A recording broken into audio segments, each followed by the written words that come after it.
Salam Bapak Ibu Jemaat yang dikasihi oleh Tuhan kita Yesus Kristus. Berjumpa kembali pada hari ini 6 Mei 2023, hari Sabtu, pada ibadah renungan harian HKBP Raja Wali. Sebelum kita mendengarkan firman Tuhan, marilah kita bersatu di dalam doa. Anugerah dan damai sejahtera dari Allah Bapa itulah kiranya memelihara hati dan pikiran Bapak Ibu sekalian di dalam Kristus Yesus. Amin. Firman Tuhan untuk kita pada hari ini tertulis dalam Injil Lukas pasal 6 ayat 37, demikian bunyinya. Janganlah kamu menghakimi, maka kamu pun tidak akan dihakimi. Dan janganlah kamu menghukum, maka kamu pun tidak akan dihukum. Ampunilah dan kamu akan diampuni. Demikian firman Tuhan. Salah satu perbuatan kasih yang diperintahkan oleh Tuhan kepada kita adalah saling mengampuni. Karena saling mengampuni adalah wujud yang tidak bisa dilakukan oleh orang-orang yang tidak mengenal Kristus Yesus. Sebab apa?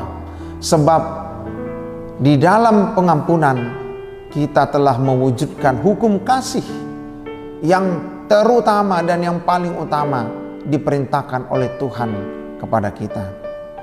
Dengan cara bagaimana? Dengan cara tidak menghakimi, maka kita tidak akan menghakimi. Dengan cara bagaimana? Dengan cara tidak menghukum, supaya kita tidak dihukum. Caranya bagaimana lagi? Supaya kita tidak menghakimi dan juga tidak menghukum. Bahwasanya kita harus mengerti, yang pertama, tidak ada orang di dunia ini yang tidak berdosa, yang tidak pernah melakukan kesalahan.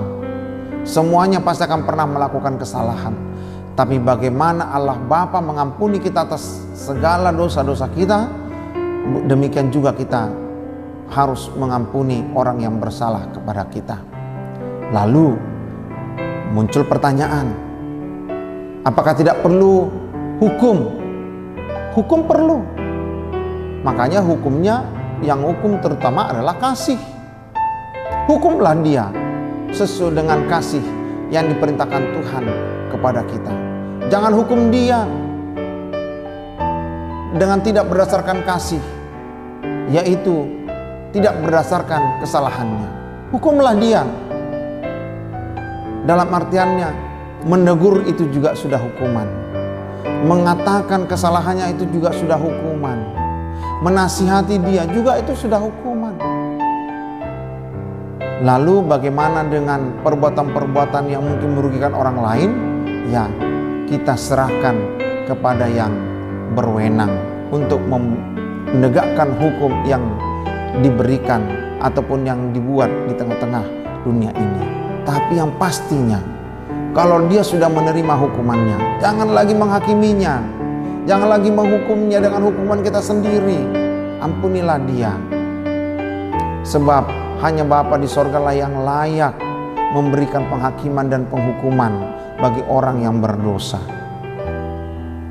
Setelah orang yang bersalah tadi menerima ganjarannya, maka tugas kita adalah mengampuninya. Biarpun hukum itu tetap berjalan, tapi tugas kita adalah mengampuninya. Jadi bukan berarti kalau sudah diberikan pengampunan maka hukuman mungkin bersih dari dia, tidak mungkin. Sebab hukum dan aturan itu ada supaya manusia tidak menjadi liar, supaya manusia tidak bebas melakukan sekendak hatinya. Tetapi yang penting adalah bagaimana cara kita mengampuninya, karena dia telah menerima hukumannya, karena dia telah menerima ganjarannya. Oleh karena itu Bapak Ibu sekalian, kalau kita saling mengasihi, perbuatlah kasih dengan cara saling mengampuni. Amin, kita berdoa. Terima kasih Allah Bapa untuk kasih-Mu kepada kami. Pada hari ini Tuhan, kami sangat bersyukur kepadamu karena firman-Mu menyapa kami. Engkau meletakkan hukum kasih kepada kami, yaitu hukum untuk saling mengampuni. Meskipun Tuhan mungkin hukum itu tidak mungkin tidak berjalan, tetapi Tuhan, hukum yang harus kami lakukan adalah hukum saling mengampuni. Kiranya Tuhan kami sebagai orang Kristen saling mengampuni dimanapun kami berada, terutama Tuhan firman-Mu ini menyapa dan memerintahkan kami untuk menjadi pelaku-pelaku kasih dalam kehidupan kami. Terpuji Engkau Allah Bapa, dalam Kristus Yesus kami berdoa. Amin. Shalom, selamat beraktivitas, Tuhan memberkati.